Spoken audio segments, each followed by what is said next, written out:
ప్రపంచంలోనే పూజలు అందుకుంటున్నటువంటి ఏకైక సూర్య దేవాలయంగా బాసిల్లుతున్న అరసవెల్లి క్షేత్రం రథసప్తమి ఉత్సవాలు వైభవంగా జరుగుతున్నాయి. పెద్ద ఎత్తున సూర్య జయంతి సందర్భంగా వేలాదిగా భక్తులు తరలివచ్చి ఆ స్వామి నిజరూప దర్శనాన్ని చేసుకుంటున్నారు. అయితే ఇంద్ర పుష్కరిణి ప్రాంగణం అంతా కూడా మహిళా భక్తులతో కిటకిటలాడుతుంది. ప్రధానంగా స్వామి వారికి నైవేద్యాన్ని ఇక్కడ క్షీరాన్నం రూపంలో తయారు చేసి ఆ స్వామికి నివేదిస్తుంటారు. ఆ స్వామికి ఇష్టమైనటువంటి ఈ నైవేద్యాన్ని సమర్పించి ఆ స్వామికి ఈ ప్రాంగణంలోనే మొక్కులు చెల్లించి ఉండడం మనం ప్రతి ఏడాది చూస్తుంటాము.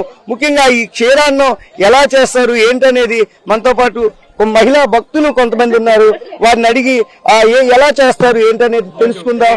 అమ్మా చెప్పండి, ఏ దినుసులు వేస్తారు, ఎలా చేస్తారు? పాలు, బియ్యం, బెల్లంనండి, చెరుకు పెడతామండి, ఎర్రదుంప, చెరుకులు, రేగుబళ్ళు, చిక్కడికాయలు పెడతామండి.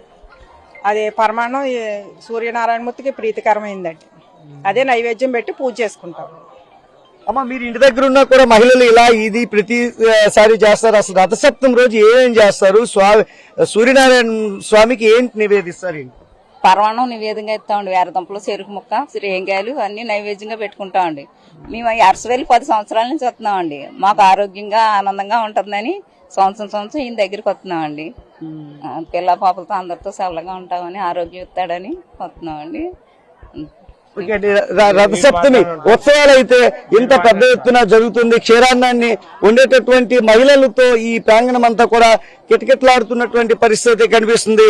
పెద్ద ఎత్తున ఈ భక్తులంతా కూడా ఈ ప్రాంగణానికి చేరుకున్నారు. ఇది ఆనవాయితీగా వస్తుంది.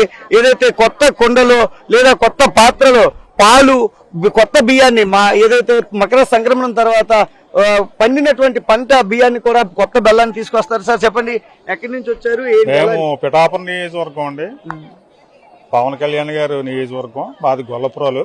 మేము 10 సంవత్సరాల నుంచి వస్తున్నామండి. ఇలాగా మేము 2 years నుంచి ఇలా బయట వండుకోవాల్సి వస్తుంది. అప్పటి ముందు అయితే లోపల చెరువు దగ్గర పెట్టుకునే వాళ్ళు అంతానే. ఇది ఎప్పుడైనా బాగానే ఉంది. బాగా జనం కూడా 10 ఇంతలు పెరిగారండి.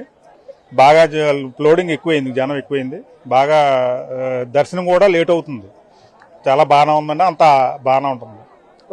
ఇది మనం చూడొచ్చు, ఏదైతే మహిళలు పెద్ద ఎత్తున ఈ ప్రాంగణంలో వచ్చి క్షీరాన్నాన్ని వండి స్వామికి ఇదే ప్రాంతంలో నివేదిస్తున్నటువంటి పరిస్థితి అయితే మనం చూస్తున్నాము. ఎక్కడికక్కడ ఏదైతే మహిళలు మనం కనిపిస్తున్నారు, పెద్ద ఎత్తున తండోపతండాలుగా తరలి వచ్చి ఆ స్వామికి ఈ క్షీరాన్నాన్ని నైవేద్యంగా పెట్టి ఆ ప్రత్యక్ష దైవమైనటువంటి ఆ నారాయణ ఏదైతే కలియుగ ప్రత్యక్ష దైవమైనటువంటి ఆదిత్యుని మొత్తం కూడా వీళ్ళు పూజిస్తున్నటువంటి పరిస్థితి మనం చూడొచ్చు. ఇందులో ప్రత్యేకంగా వాళ్ళు కొత్త పాత్రని తీసుకొచ్చారు, అందులో పాలు పోసారు, ఆవు పిడకలు తీసుకొచ్చారు, చిక్కిడికాయలతో మొత్తం కూడా అంతా అలంకరించినటువంటి పరిస్థితి. ఇది రథసప్తమి రోజు ప్రత్యేకంగా ఈ ప్రాంతంలో చేయడం ఆనవాయితీగా వస్తుంది.